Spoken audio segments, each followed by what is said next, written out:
The readings for today are from Parker Palmer and Felipe VI of Spain. Parker Palmer says, "Political civility is not about being polite to each other. It's about reclaiming the power of we the people to come together, debate the common good, and call American democracy back to its highest values amid our differences." And Philip VI of Spain says, "Sincere and generous collaboration is the best way to fulfill the legitimate aspirations of each person and achieve great collective goals for the common good and the general interest." So welcome to those of you who may have just arrived in the sanctuary. The theme for the month of March has been Oneness, Seeking the Common Good. And my talk title today is, What is the Common Good? Earlier in the month, I initiated this conversation, this idea of seeking the common good, and I said that, simply put, seeking the common good is the idea that of pursuing actions and conditions that allow all individuals to, in any particular community, to flourish. Now, this means all of our communities, our friends, our families, our workplaces, our states, our countries, the whole entire human community, and I'll include all of the four-legged community people, animals.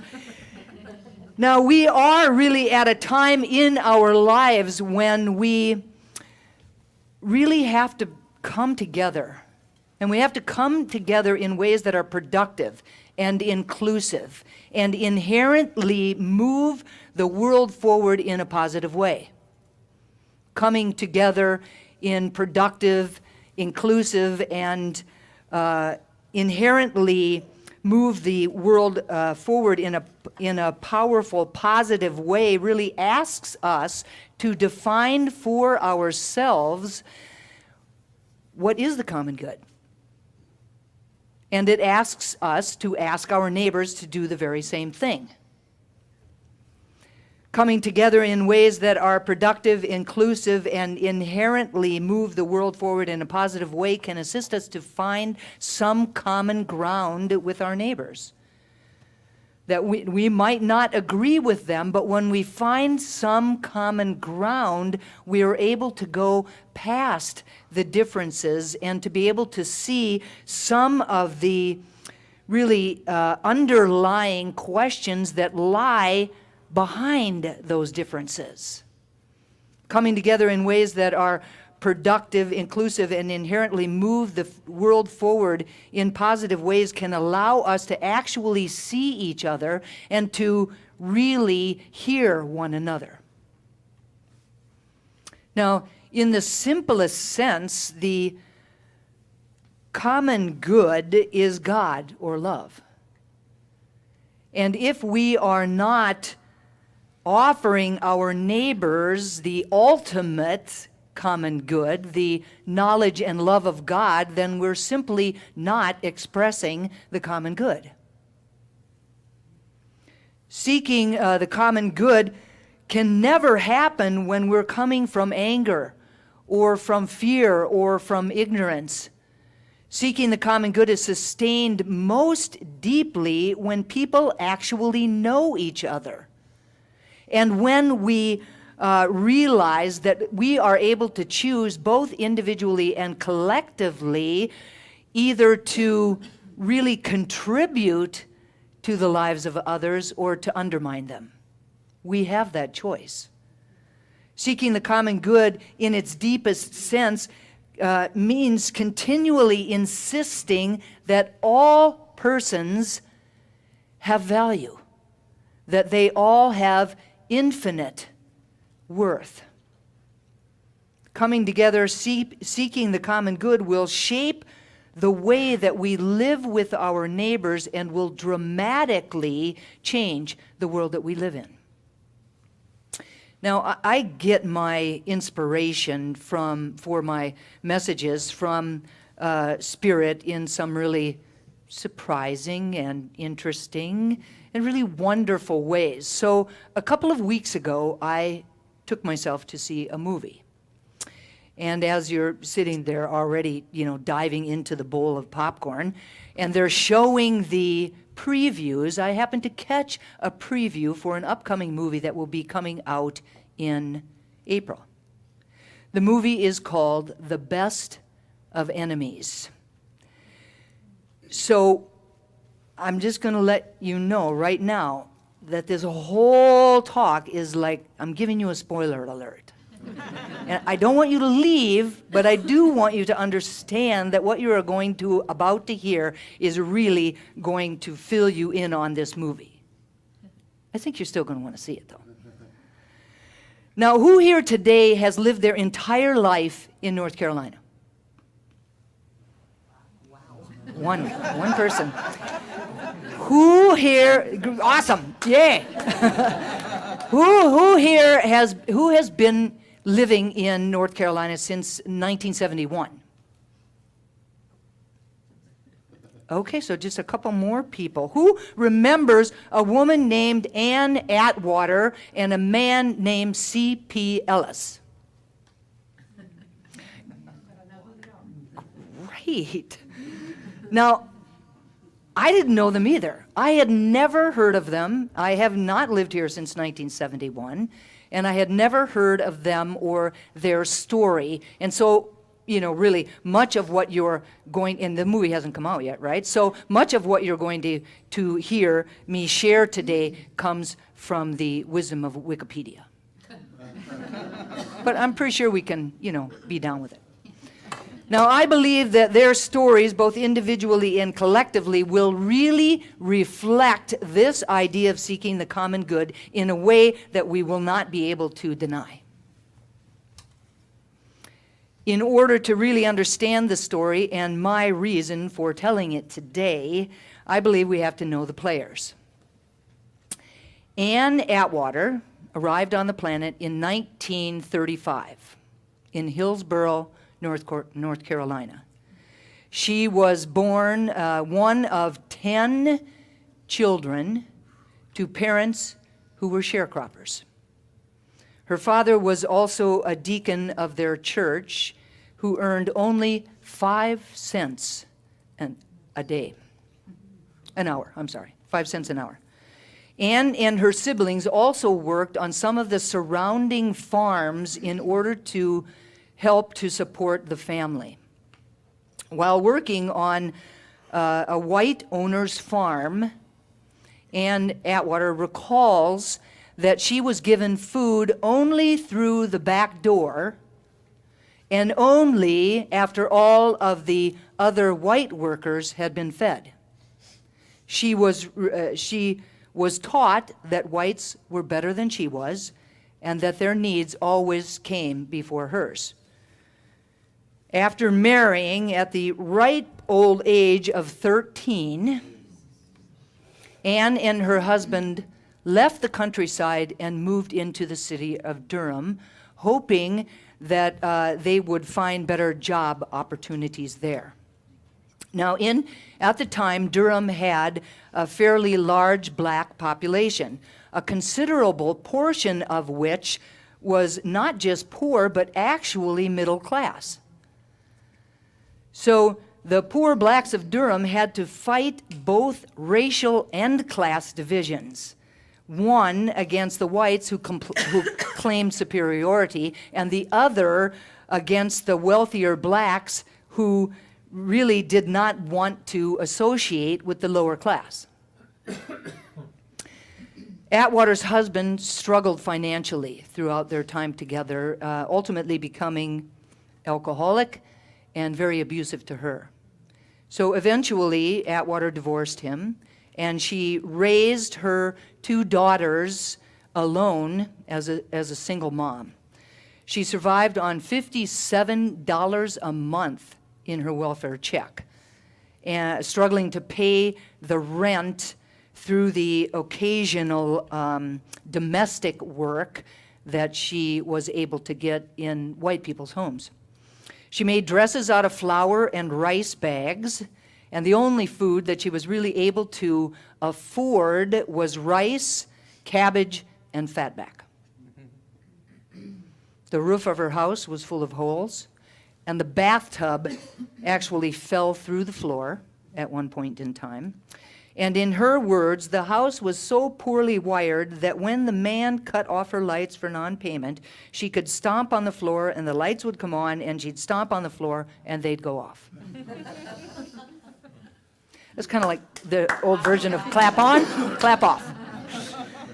She joked in a later interview that the house didn't need to have windows because she could see everybody out on the streets through the cracks in the walls. Now, in Durham, during this time, there was a man named Howard Fuller.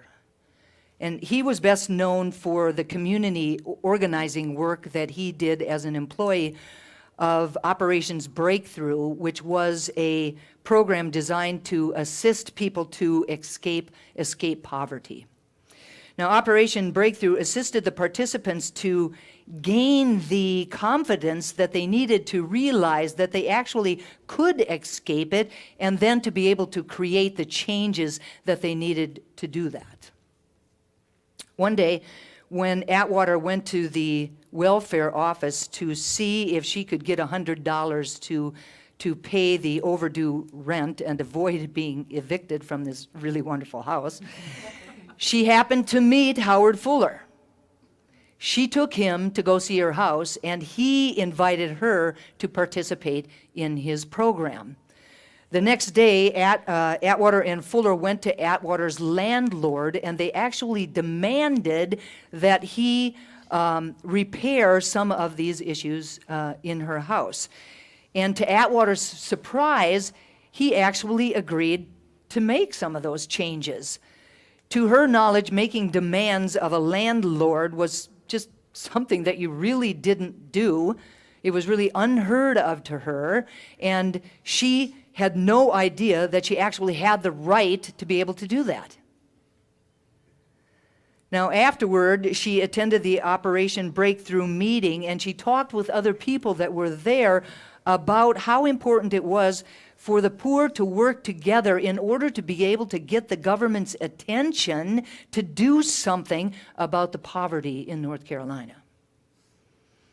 Atwater, having met Howard Fuller, Atwater found her purpose in life. And through her own struggles, they actually shaped her to be like this really wonderful activist. Tough, harsh sometimes, depending upon who you asked, but a really wonderful activist. She also fought against the lack of respect that many whites showed blacks. Because of her frequent experiences at the welfare office, she realized that the welfare workers were actually some of the most guilty people of being disrespectful. And in order to change how the welfare workers operated, she organized groups of women that would frequently go into the welfare office and would push for change. So one of the things that changed was that they actually began to have private little booths in which they would interview so that nobody else would have to hear what was going on. And that has remained to this day. The other player is Claiborne Paul Ellis, simply called CP. He arrived on the planet in 1927. He also was born into a very, very poor family. He was deeply influenced by his father, who died when he was 48. In a recorded memoir, he described his impoverished childhood and the worn clothes that he had to wear to school. He often described being extremely embarrassed by the way that he and his father dressed out in public. As he grew older, Ellis became very disillusioned with the notion of the American dream. He worked for several years at a gas station before he married his wife and had 4 children. the financial strain of really taking care of his wife and children, one of whom was blind and mute, led him to what he described as the need to blame somebody. To him, it was natural to hate blacks because his father had participated in the Ku Klux Klan. Through men that he met while working at the gas station, he was invited and later joined the Klan group in Durham. He very quickly became a very active member and climbed the ranks of leadership until his final pronouncement as the Exalted Grand Cyclops. Now, as the Exalted Grand Cyclops, he believed that it would be appropriate for the Klan to become more politically active. And because he had that belief, then he began to receive calls from the Durham City Council members asking him to show up at different political events in order to combat the black presence. CP attributed his elation during this period of time in his life to the feelings of self-worth and the importance he felt as being a respected member of the Klan. These are the major players in our story today. The story is that in July 1971, the Durham schools were suffering from increasing racial tensions. Despite the fact that the 1954 U.S. Supreme Court ruled that segregated schools were unconstitutional, and that the 1960s federal civil rights legislation, and in fact, the Durham District Court had just ordered desegregation of schools, the Durham schools were still segregated. Students and parents alike were getting into fights at schools over the issues. Motivated by the fear of violence between the students, one of the council members, a man named Bill Riddick, organized a series of community meetings called a charrette. No, I had never heard of this word before, charrette. Charrette. C-H-A-R-R-E-T-T-E, charrette. The word charrette can refer to any collaborative session or collaborative meeting in which a group of people come together to draft a solution for any particular issue. And they do that while integrating the aptitudes and the interests of the diverse group of people that are involved. While the structure of a charrette varies depending upon the problem itself and the people that are involved, it generally takes place over a number of different sessions. The underlying idea is to create a very innovative atmosphere in which a group of stakeholders can collaborate to generate visions for the future. It's wonderful, yes? Now, this particular charrette involved 10 days of town meetings to resolve the issues surrounding the implementation of the court-ordered desegregation. It was called by the acronym SOS, Save Our Schools. The first step was to create a steering committee that was representative of the entire community. So Bill Riddick recruited people from all over, all the different sectors of of Durham, across all different races, and he invited the activist Ann Atwater to co-chair the meeting, the charrette, with C.P. Ellis, the reigning Grand Cyclops of the Durham Ku Klux Klan. You can see where I'm going with this conversation, yes? Wow. During this time, C.P. Ellis regularly attended city council meetings, regularly attended school board meetings, regularly attended county meetings, really in order to oppose civil rights and to, needle the activists. When Atwater had first met C.P. Ellis at a previous Durham City Council meeting, she felt great resentment towards him. It was not unusual for him to be making some provocative and usually very inaccurate remarks based on expressing his fears and resentment of blacks. Atwater initially declined, as you can imagine, to serve as the co-chair, but ultimately, a bit reluctantly, she agreed to work with Ellis. Now, as you can imagine, Ellis had some of the very same feelings going on within him, and was overheard to say, "It is impossible. How can I possibly work with her?" Now, over the course of the charrette, Atwater and Ellis came to realize some commonalities between them. The first of which being that their children were now all being ostracized because they were working together. They talked about the hardships of raising children in poverty and their efforts to really emphasize to their children that they had potential and that their potential was equal to that of the middle-class children. They also both wanted their children to attend schools that were free of violence. Ellis later said, "Here we are, two people from the far end of the fence having identical problems except her being black and me being white. The amazing thing about it, her and I, up to that point, had cussed each other, bawled each other out. We hated each other. Up to that point, we didn't know each other. We didn't know we had things in common." So the two antagonists eventually learned to work together. Moving past race, they began to focus on other issues such as the academic quality of the Durham public schools. After 10 days of talks, they began to really see their shared humanity.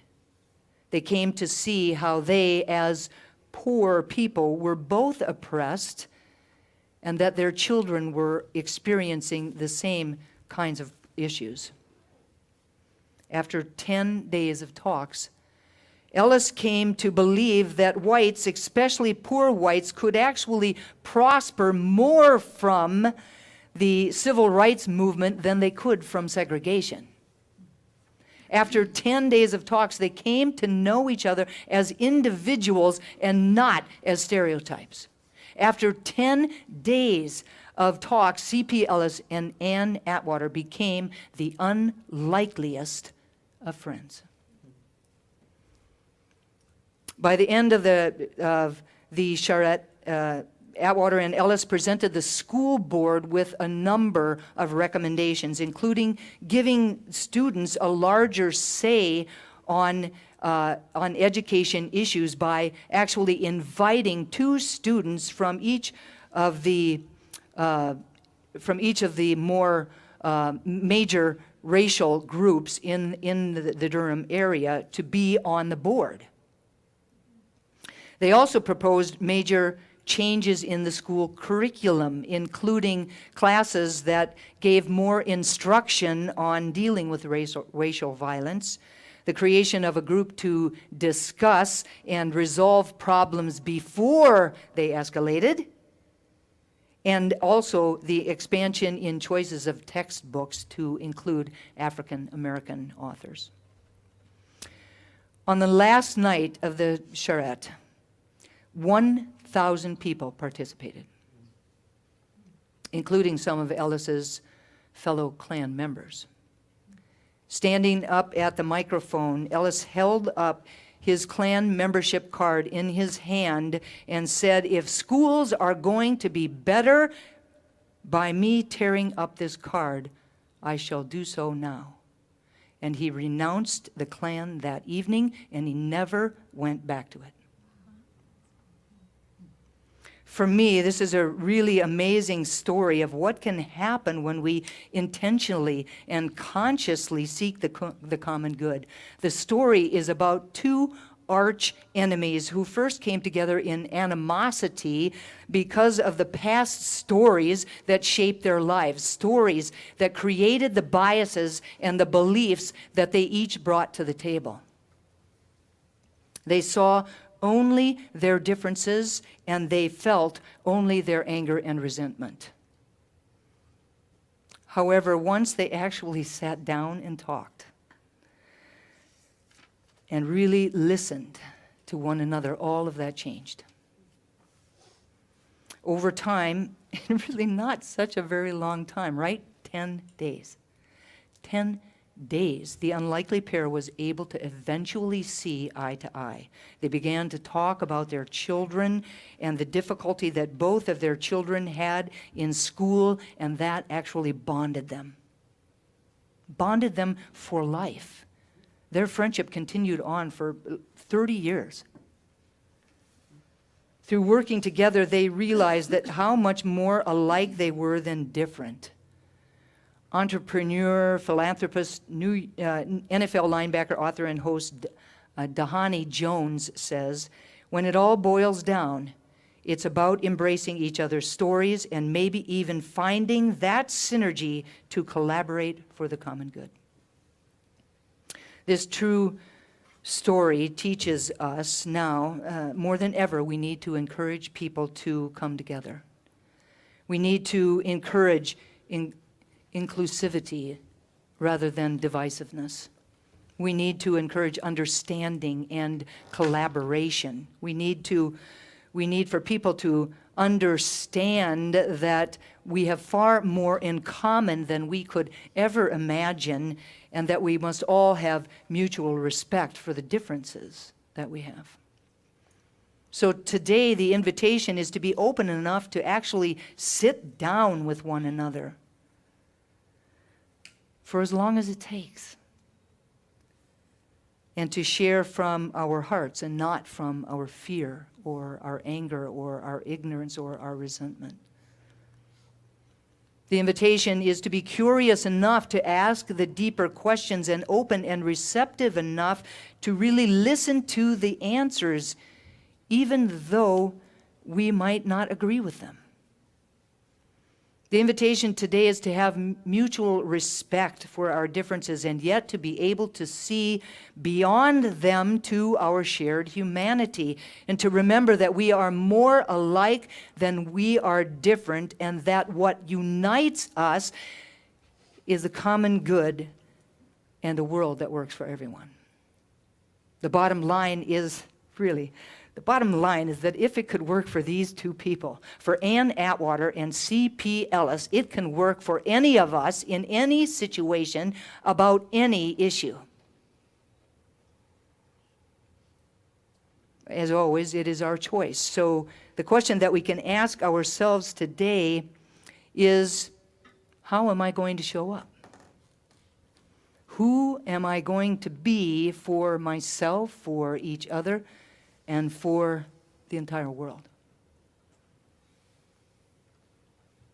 My invitation is to choose wisely, because we're the only ones who can change it. And it's got to come through our hearts. And so it is.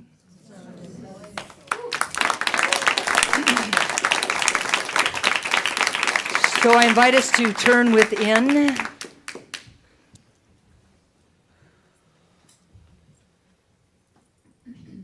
To take just a moment before we continue on in our service to remember that which is back of everything, the power and presence of the divine.